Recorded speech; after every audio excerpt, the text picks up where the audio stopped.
Hello everyone, आज हम लोग पढ़ेंगे पॉलीमरेज चेन रिएक्शन के बारे में, जिसको शॉर्ट में पीसीआर भी कहा जाता है। तो ये जो पीसीआर है, डीएनए की मल्टीपल कॉपी तैयार करने का एक टेक्निक है। पीसीआर टेक्निक का इस्तेमाल करके हम लोग डीएनए की मल्टीपल कॉपी तैयार कर सकते हैं। अगर हमें डीएनए की मल्टीपल कॉपी तैयार करना है, जैसे कि कई सारे केस में ऐसा होता है कि हमें डीएनए की स्टडी करना होता है, और डीएनए की स्टडी करने के लिए हमारे पास सिर्फ एक कॉपी डीएनए प्रेजेंट होता है। तो हम चाहते हैं कि एक कॉपी डीएनए को मल्टीपल कॉपी में कन्वर्ट कर दें, डीएनए के कई सारे कॉपी बना लें और उसका स्टडी करें। तो इसके लिए पीसीआर टेक्निक इस्तेमाल किया जाता है। और स्टडी के अलावा अगर हम इन डीएनए को प्रिजर्व करके रखना चाह रहे हैं तो भी पीसीआर टेक्निक के द्वारा डीएनए को एम्पलीफाई किया जाएगा, ढेर सारे डीएनए बनाए जाएंगे और उनको प्रिजर्व करके रख सकते हैं। तो ऐसे कई सारे कारण हो सकते हैं जिससे हमें आवश्यकता होती है कि डीएनए की मल्टीपल कॉपी तैयार करें। तो डीएनए की मल्टीपल कॉपी तैयार करने के लिए हम लोग इस्तेमाल करते हैं पीसीआर टेक्निक का। इस टेक्निक के द्वारा डीएनए की मल्टीपल कॉपी तैयार की जा सकती है।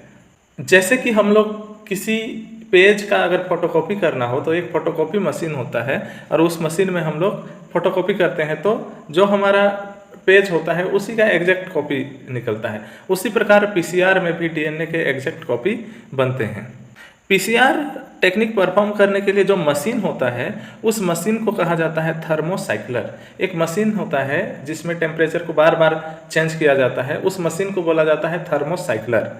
और थर्मोसाइक्लर मशीन में पीसीआर किए जाने के कारण उसको पीसीआर मशीन भी कहते हैं। पीसीआर टेक्निक को सबसे पहले कैरी मुलिस ने डिस्कवर किया था। ये याद रखिएगा, पीसीआर टेक्निक को सबसे पहले डिस्कवर किया था कैरी मुलिस। इसका डेफिनेशन देख लेते हैं। पॉलीमरेज चेन रिएक्शन एक ऐसा टेक्निक है जिसके द्वारा डीएनए की मल्टीपल कॉपी तैयार की जा सकती है। जैसे कि मैंने शुरुआत से बताया कि पीसीआर एक ऐसा टेक्निक है जिसके द्वारा डीएनए की मल्टीपल कॉपी तैयार की जा सकती है। चलिए देख लेते हैं पीसीआर मशीन। ये होता है पीसीआर मशीन, कुछ इस प्रकार से दिखता है। यहाँ पे नाम भी लेबलिंग किया हुआ है, आप देख लीजिएगा इस पीसीआर मशीन को। कुछ इस टाइप से होते हैं। इस मशीन में यहाँ पे टेस्ट ट्यूब में डीएनए को बफर सॉल्यूशन के साथ, इसके सारे कंपोनेंट के साथ मिला करके यहाँ पे टेस्ट ट्यूब में डाल करके इस ढक्कन को बंद कर दिया जाता है और मशीन के टेम्परेचर को मेंटेन किया जाता है। अलग अलग प्रोसेस के लिए अलग अलग टेम्परेचर मेंटेन किए जाते हैं। इसी मशीन का नाम है थर्मोसाइक्लर। इसको पीसीआर मशीन भी कहा जाता है। तो देखते हैं कौन कौन से कंपोनेंट यूज होते हैं पीसीआर में। पहला कंपोनेंट है टेम्पलेट डीएनए। टेम्पलेट डीएनए मतलब ऐसा डीएनए जिसको हम लोग एम्पलीफाई करना चाह रहे हैं। मतलब एक डीएनए है मान लो, और इसी डीएनए का हमें कॉपी तैयार करना है, तो इस डीएनए को बोलेंगे टेम्पलेट डीएनए, क्योंकि इस डीएनए का ही हम लोग आगे मल्टीपल कॉपी तैयार करेंगे। तो इस डीएनए को बोल देंगे टेम्पलेट डीएनए। दूसरा कंपोनेंट है प्राइमर। तो प्राइमर हमारे द्वारा कंस्ट्रक्ट किए गए स्मॉल फ्रेगमेंट होते हैं डीएनए के ही। जैसे मान के चलो एक कोई डीएनए है, तो इस डीएनए को हम लोग को रेप्लिकेट कराना है, इस डीएनए के कॉपी तैयार करने हैं हम लोग को। तो सबसे पहला काम क्या करेंगे हम लोग, डीएनए के जो दोनों स्ट्रैंड हैं, ये दोनों स्ट्रैंड को अलग अलग कर देते हैं, और अलग करने के बाद में इसमें एक नया स्ट्रैंड जोड़ा जाता है और इसमें भी एक नया स्ट्रैंड जोड़ा जाता है। तो ये जो नया स्ट्रैंड जोड़ने वाला प्रोसेस होता है, इससे पहले क्या करना होता है, जो नया स्ट्रैंड सिंथेसिस करने का प्रोसेस होता है उससे पहले एक प्राइमर इस्तेमाल किया जाता है, ताकि उस प्राइमर में डीएनए पॉलीमरेज एंजाइम आए और आगे रेप्लिकेशन का काम कर सके। तो इस प्रोसेस को करने के लिए हमें प्राइमर की आवश्यकता होती है। तो जो प्राइमर होते हैं नॉन सीक्वेंस होते हैं, जिसको हम लोग कंस्ट्रक्ट करते हैं, छोटे छोटे फ्रेगमेंट होते हैं डीएनए के ही, जैसे प्रोब बनाए जाते हैं वैसे ही। तो ये जो प्राइमर होते हैं, प्राइमर दो तरीके के हो सकते हैं डीएनए के लिए, जीन स्पेसिफिक प्राइमर और रैंडम प्राइमर। तो जीन स्पेसिफिक प्राइमर जो होते हैं ये 18 से 24 न्यूक्लियोटाइड लॉन्ग होते हैं, जबकि रैंडम प्राइमर 10 to 12 न्यूक्लियोटाइड्स के हो सकते हैं, क्योंकि रैंडम न्यूक्लियोटाइड जो होते हैं ये कहीं पर भी बाइंड हो जाते हैं, और जीन स्पेसिफिक जो प्राइमर होते हैं ये प्राइमर स्पेसिफिक जगह पे बाइंड होना होता है, इसलिए किसी दूसरे जगह से इसका सीक्वेंस मैच ना हो, इसलिए इसको लगभग 18 से 24 न्यूक्लियोटाइड सीक्वेंस का बनाया जाता है। मैं क्या कहना चाह रहा हूँ, देखिए ये एक डीएनए सीक्वेंस है। मान लीजिए इस डीएनए में यहाँ से लेकर यहाँ तक का हमें पीसीआर कराना है। इधर वाले भाग से हमें कोई मतलब नहीं, इधर वाले भाग से हमें कोई मतलब नहीं है, सिर्फ इतने भाग को हमें पीसीआर कराना है, इसका मल्टीपल कॉपी बनाना है। तो इस कंडीशन में हम क्या करेंगे, जो हमारा प्राइमर होगा, जो एक छोटा सीक्वेंस होगा डीएनए का, उसको हम लोग इस भाग के अकॉर्डिंग बनाएंगे।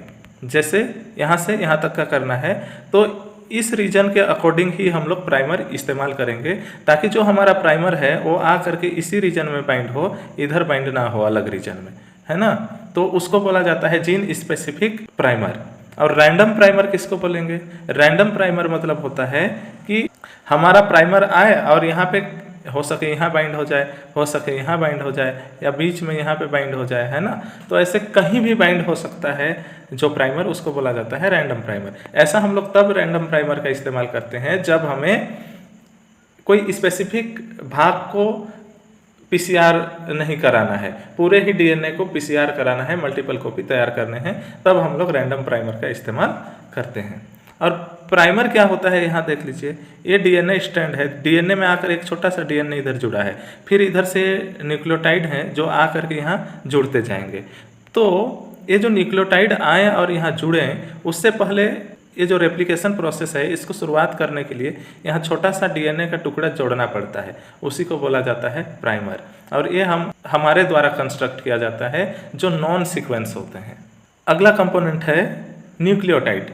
न्यूक्लियोटाइड यानी कि डीएनटीपीस। डीएनटीपीस मतलब एडेनिन, ग्वानिन, साइटोसिन, थाइमिन, ये सारे चीज, है ना।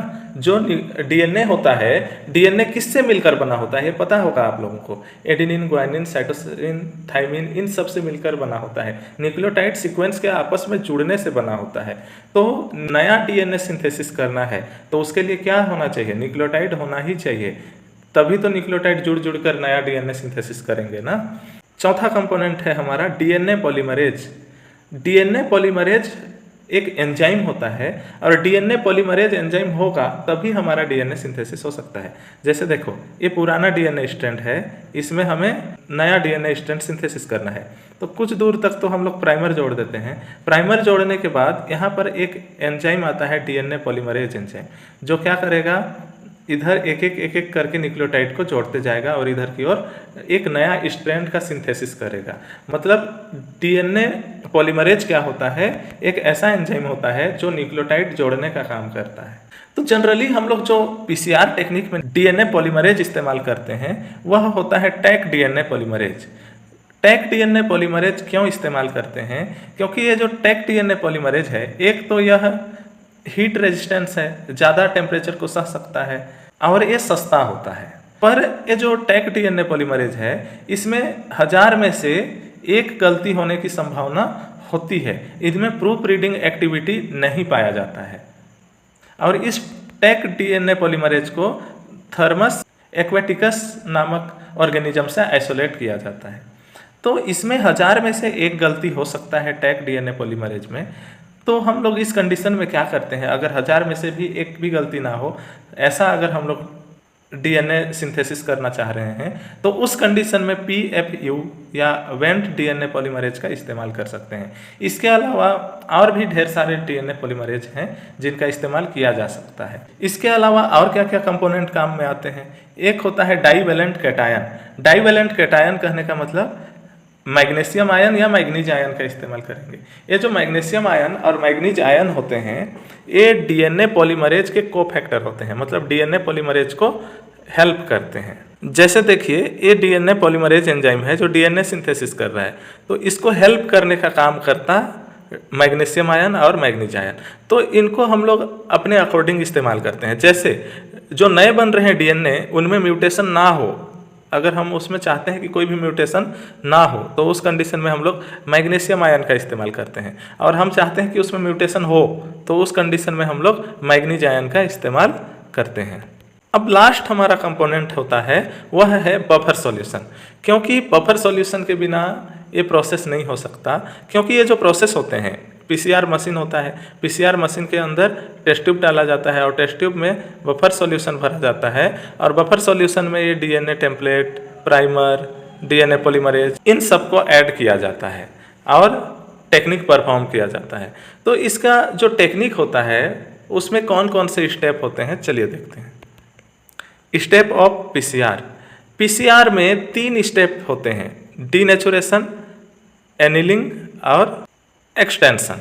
तो डीनेचुरेशन किसे कहेंगे? देखो, जब हम लोग एक टेम्पलेट डीएनए ले लेते हैं और टेम्पलेट डीएनए लेने के बाद टेम्पलेट डीएनए को इस बफर भरे टेस्ट ट्यूब में डाल देते हैं टेम्पलेट डीएनए को, और टेम्पलेट डीएनए को बफर भरे सॉल्यूशन में डालने के बाद पीसीआर मशीन के अंदर रखते हैं और इसको हीट देते हैं। लगभग 95 to 100 डिग्री सेल्सियस हीट देते हैं, जिससे ये डीएनए क्या हो जाता है, जो 2 स्ट्रैंड होते हैं डीएनए के ना, ये दोनों स्ट्रैंड अलग अलग हो जाते हैं, क्योंकि पहले तो दोनों स्ट्रैंड चिपके हुए होते हैं। तो इनको हम लोग पीसीआर मशीन में रख करके 95 to 100 डिग्री सेल्सियस टेम्परेचर देते हैं, तो ये डीनेचर हो जाते हैं, दोनों स्ट्रैंड अलग अलग हो जाते हैं। उसके बाद में दूसरा स्टेप होता है एनिलिंग। तो एनिलिंग का कैसा प्रोसेस होता है? एनिलिंग मतलब होता है, इस समय हम लोग जो टेस्ट ट्यूब लिए थे, है ना, टेस्ट ट्यूब में डीएनए डाले, डीएनए को डीनेचर किया, मतलब डीएनए के 2 अलग अलग स्ट्रैंड को अलग कर दिए। अब दोनों स्ट्रैंड अलग होने के बाद इसी टेस्ट ट्यूब में हम लोग ऐड कर देते हैं प्राइमर, जो हमारा डीएनए प्राइमर है उसको। तो डीएनए प्राइमर आ करके एनिलिंग के प्रोसेस में डीएनए के साथ बाइंड हो जाता है, जैसे आप यहाँ डायग्राम में देख पा रहे होंगे, इस बीच वाले डायग्राम में यहाँ प्राइमर बाइंड है, यहाँ प्राइमर बाइंड है। तो इसी प्रकार से प्राइमर बाइंड हो जाते हैं। तो इस दौरान जो टेम्परेचर होता है वह 55 to 65 डिग्री सेल्सियस होता है। उसके बाद में लास्ट स्टेप किया जाता है एक्सटेंशन। तो एक्सटेंशन के लिए क्या किया जाएगा?